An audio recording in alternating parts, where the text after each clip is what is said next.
ذاتی استعمالی کی چیزیں ہیں، یعنی میرا گھر ہے، میرے فرنیچر ہے، میرے کپڑے ہیں، میری گاڑیاں ہیں.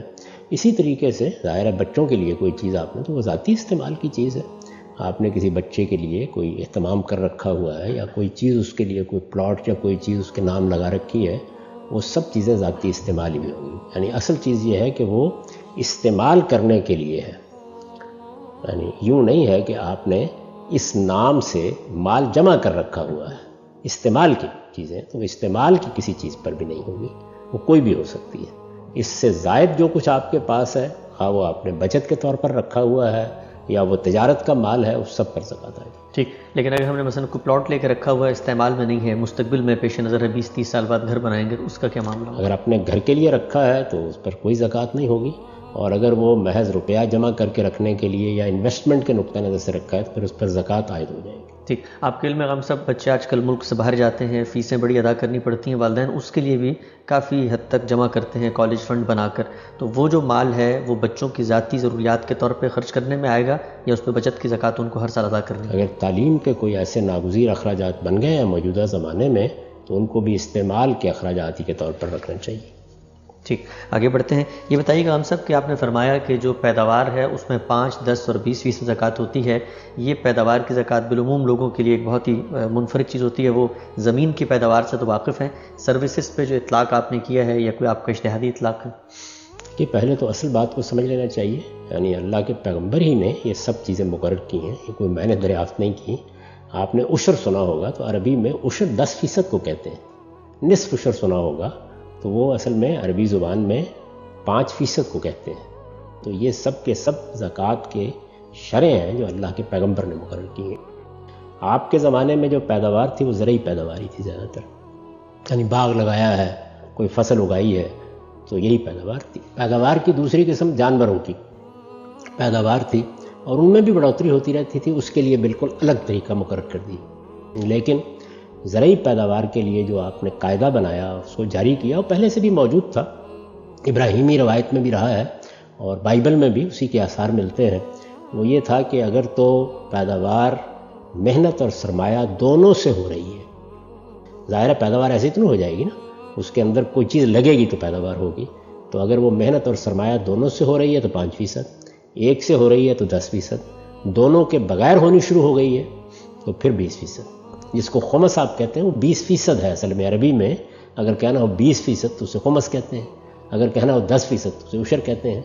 تو یہ ان الفاظ کے ساتھ لوگوں کے علم میں ہے لیکن وہ اس کو اردو میں نہیں سمجھتے. وہ پیداوار کی جو قسم رسول اللہ کے زمانے میں تھی اس کے بعد نئی قسمیں پیدا ہو گئی پیداوار کی. تو جب نئی قسمیں پیدا ہوتی ہیں تو ان میں اجتہادی اطلاق کیا جاتا ہے. اب مثلا دیکھیے کہ آپ کے ہم مال کی جو زکوٰۃ ہے وہ تو سونے اور چاندی کے لیے بیان ہوئی ہے. اب کرنسی سونا اور چاندی تو نہیں ہے. اسی طرح سے یہ جو پلاٹ ہیں زمین کے یہ سونا اور چاندی تو نہیں ہے. تو یہاں کیا کیا ہے آپ نے؟ یہاں یہ کیا ہے کہ جو سونے اور چاندی کی حقیقت ہے اس کو سامنے رکھ کے ان چیزوں کو بھی مال قرار دے کر ان پر زکوٰۃ کا فیصلہ کیا. علماء نے کیا، سمجھدار لوگوں نے کیا، اور اپنے طور پر بھی ہر آدمی اپنی عقل سے کام لے تو یہی سمجھے گا. تو پیداوار کو آپ صرف زرعی پیداوار تک کیسے محدود کر سکتے ہیں؟ موجودہ زمانے میں صنعتی پیداوار الگ سے ایک بڑی چیز بن گئی. بہت سے ایسے کام ہیں کہ جن میں آپ جب انویسٹ کر دیتے ہیں تو ان سے یافت ہونی شروع ہو جاتی ہے.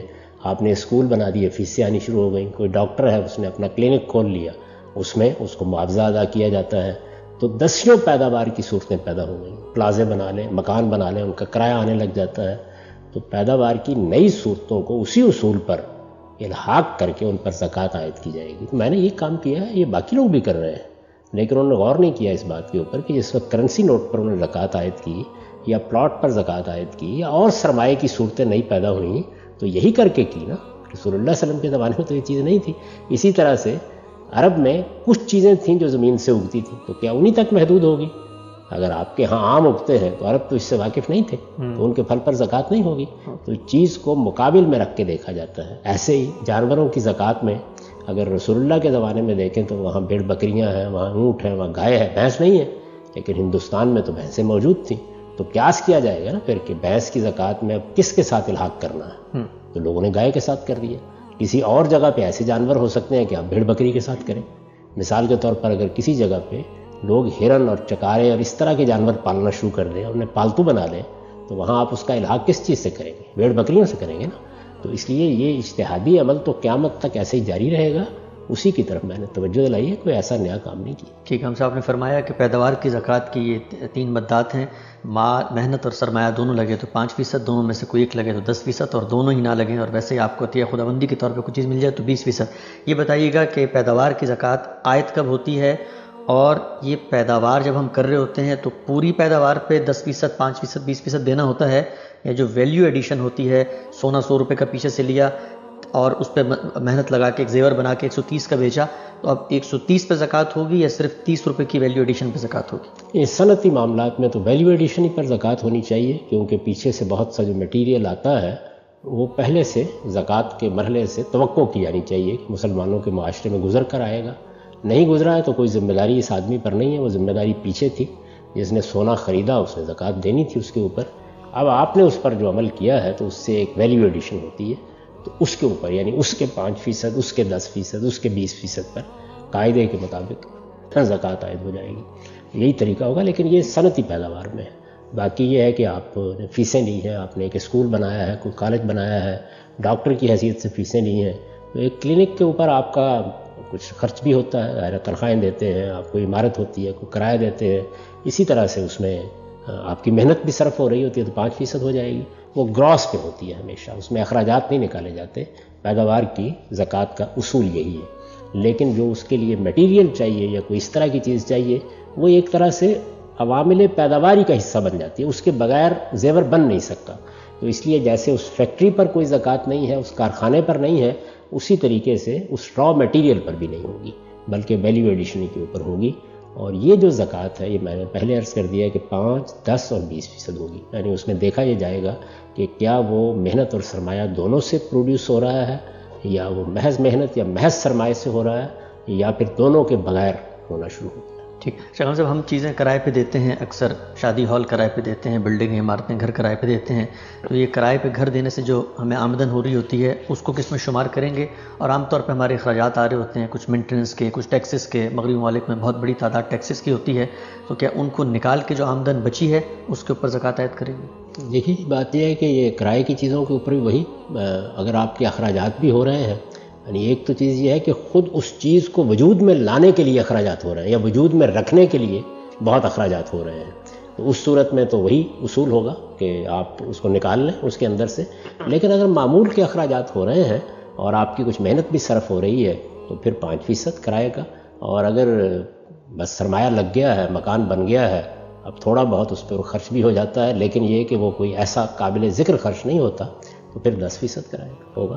اور یہ جو آپ نے پوچھا تھا کہ کب ادا کی جائے گی، یہ آج پیداوار ہوئی ہے تو اسی وقت آج ہر پیداوار پہ واتو حقہ یوم حصاد. پیداوار کی زکوٰۃ میں سال کا انتظار نہیں کیا جاتا، یعنی آپ ادا کرنے کا طریقہ جو چاہے اختیار کر لیں، لیکن وہ تو پیداوار جب ہو گئی تو عائد ہو گئی آپ کے اوپر. ایک فصل آ گئی اس پر عائد ہو گئی، اگلی فصل آئے گی اس پر عائد ہو جائے گی. وہ کوئی چیز اگر روزانہ پیداوار دے رہی ہے تو روزانہ عائد ہو جائے گی. اور وہ نتیجہ کے لحاظ سے ایک ہی بات ہوگی، آپ حساب سال کے لحاظ سے کر لیں، 6 ماہ کے لحاظ سے کر لیں، روزانہ کے لحاظ سے کر لیں. اگر مثال کے طور پر آپ نے ایک گھر کرائے پہ دیا ہوا ہے اور اس کا کرایہ ہر مہینے ملتا ہے تو ہر مہینے زکوٰۃ تو عائد ہو گئی.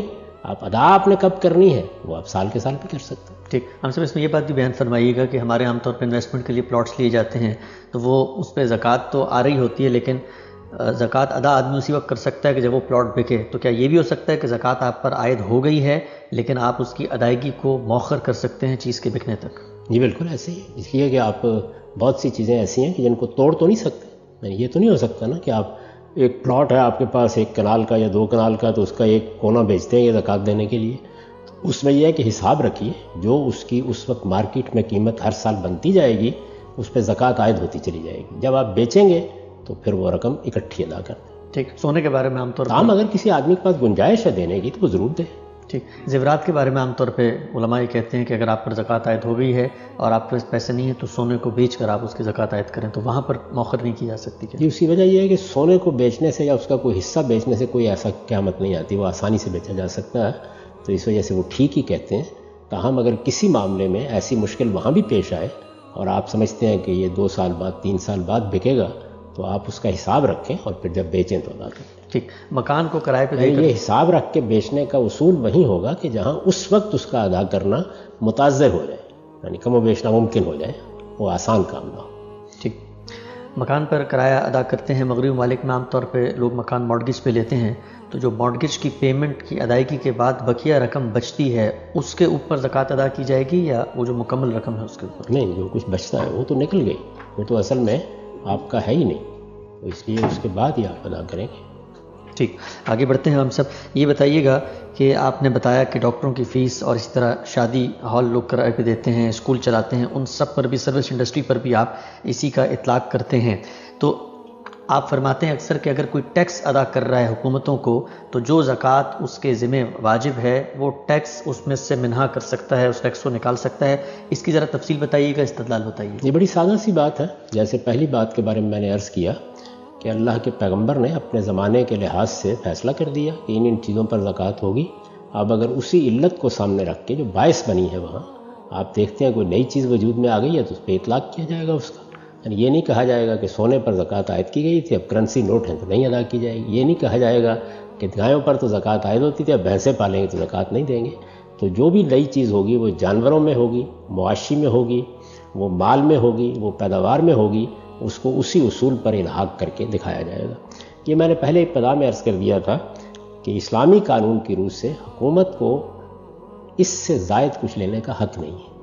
آج کل کی حکومتیں ٹیکس لیتی ہیں تو ظاہر ہے کہ یہ چیز اللہ کے قانون کی خلاف ورزی کر کے لی جاتی ہے، تو آپ اپنی زکوٰۃ کو جو آپ پر اللہ کی طرف سے عائد کی گئی تھی اس میں سے منہا کر سکتے ہیں. یعنی جتنی آپ نے ٹیکس میں رقم ادا کر دی اس کا حساب کریں، اور جو آپ پر زکوٰۃ عائد ہوتی ہے اس کا زکوٰۃ کے لحاظ سے حساب کریں.